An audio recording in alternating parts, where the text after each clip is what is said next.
ನಾಳೆ JDS ಪಕ್ಷದ ಬೆಳ್ಳಿ ಹಬ್ಬವನ್ನು ಅದ್ಧೂರಿಯಾಗಿ ಬೆಂಗಳೂರು ನಗರದಲ್ಲಿ ಆಚರಣೆ ಮಾಡಬೇಕು ಅಂತೇಳಿ ನಮ್ಮ ವರಿಷ್ಠರ ಒಂದು ಸಂಕಲ್ಪ ಏನಿತ್ತು ಅದರ ಪ್ರಕಾರ ಇಲ್ಲಿ ಈ ಕೆಂಗೇರಿ ಭಾಗದಲ್ಲಿ ಈ ಒಂದು ಕಮರಘಟ್ಟ ಒಂದು ಆಟದ ಮೈದಾನದಲ್ಲಿ ಕಳೆದ ಒಂದು ವಾರಗಳಿಂದ ಈ ಒಂದು ಸಿದ್ಧತೆಯನ್ನು ಮಾಡ್ತಾ ಇದ್ದೀವಿ.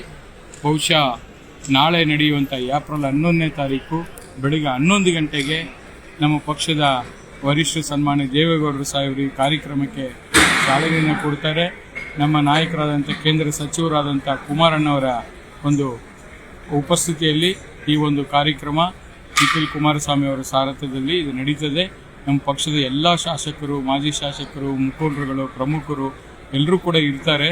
ಬೆಂಗಳೂರು ನಗರದಲ್ಲಿ ಬಹಳ ವರ್ಷಗಳ ನಂತರ ಈ ಒಂದು ಕಾರ್ಯಕ್ರಮ ನಡೀತಾ ಇದೆ. ಅದರಿಂದ ಕಾರ್ಯಕರ್ತರಲ್ಲಿ ಉತ್ಸಾಹ ಇದೆ.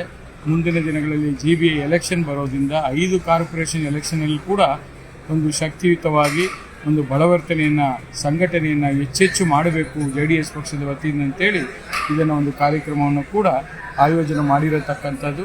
ಬಹುಶಃ ಈ ಒಂದು ಪ್ರಾದೇಶಿಕ ಪಕ್ಷ ಈ ರಾಜ್ಯದಲ್ಲಿ ಇನ್ನಷ್ಟು ಶಕ್ತಿಯುತವಾಗಿದೆ ಅನ್ನೋದನ್ನು ಈ ರಾಜ್ಯದ ಜನರು ನೋಡಿದ್ದಾರೆ.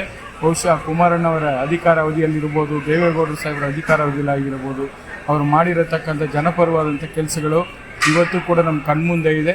ಮುಂದಿನ ದಿನಗಳಲ್ಲಿ ಇನ್ನಷ್ಟು ಕೆಲಸ ಮಾಡಲಿಕ್ಕೆ ಅವಕಾಶ ಮಾಡಿಕೊಡಿ ಅಂಥೇಳಿ ಜನರಿಗೆ ನಾವು ಏನೇನು ಮಾಡಿದ್ದೀವಿ ಅನ್ನೋದನ್ನು ಮನವರಿಕೆ ಮಾಡುವಂಥ ಕೆಲಸ ಆಗಬೇಕು ಅನ್ನೋದನ್ನೇ ನಮ್ಮ ಉದ್ದೇಶ ಕೂಡ ಇತ್ತು. ಈಗ ಡಿಜಿಟಲ್ ಯುಗ ಇರೋದ್ರಿಂದ ಹೆಚ್ಚೆಚ್ಚು ಪ್ರಚಾರ ಮಾಡಿ ಪ್ರತಿಯೊಂದು ಮತದಾರರ ಮನಸ್ಸಲ್ಲಿ ಗೆಲ್ಲುವಂಥ ಒಂದು ಕೆಲಸ ಆಗಬೇಕು ಅಂತ ಹೇಳಿ ಈ ಒಂದು ದೊಡ್ಡ ಕಾರ್ಯಕ್ರಮ, ಜನರ ಸಮಾವೇಶ ಮತ್ತು ಜನತಾ ದಳದ ಸಮಾವೇಶ ಮತ್ತು ಪಕ್ಷದ JDS ಪಕ್ಷದ ಬೆಳ್ಳಿ ಹಬ್ಬ ಅಂತ ಹೇಳಿ ದೊಡ್ಡ ಮಟ್ಟದಲ್ಲಿ ಇದನ್ನು ಆಚರಣೆ ಮಾಡ್ತಾ ಇದ್ದೀವಿ. ಸೊ ಬೆಂಗಳೂರು ಇಲ್ಲೇ ಏನಕ್ಕೆ ಈ ಭಾಗದಲ್ಲಿ ಏನಕ್ಕೆ ನೋಡಿ, ಕಾಂಗ್ರೆಸ್ ಸರ್ಕಾರ ಬಂದಾಗಿಂದ ಬೆಂಗಳೂರು ನಗರದಲ್ಲಿ ಯಾವುದೇ ಅಭಿವೃದ್ಧಿ ಕೆಲಸಗಳಾಗಿಲ್ಲ.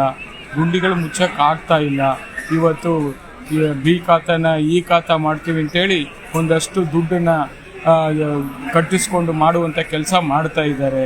ಮತ್ತು ಯಾವುದೇ ಆಗಲಿ, ನೀವು ಕರೆಂಟ್ ಬಿಲ್ ತಗೊಳ್ಳಿ, ನೀರು ಬಿಲ್ ತಗೊಳ್ಳಿ, ಯಾವುದೇ ಒಂದು ಕೆಲಸಗಳಿಗೆ ಕೂಡ ಇವತ್ತು ಸ್ಟಾಂಪ್ ಡ್ಯೂಟಿ ಇರ್ಬೋದು, ಪ್ರತಿ ಹಂತದಲ್ಲಿ ಕೂಡ ಇವತ್ತು ಹೆಚ್ಚೆಚ್ಚು ಮಾಡಿ ಜನರ ಒಂದು ಜೋಬಿಗೆ ಕತ್ತರಿ ಹಾಕುವಂಥ ಕೆಲಸವನ್ನು ಮಾಡ್ತಾ ಇದ್ದಾರೆ. ಇದಕ್ಕೆ ಕಡಿವಾಳ ಹಾಕಬೇಕಾಗಿದ್ರೆ NDA ಸರ್ಕಾರ ಬರಬೇಕು.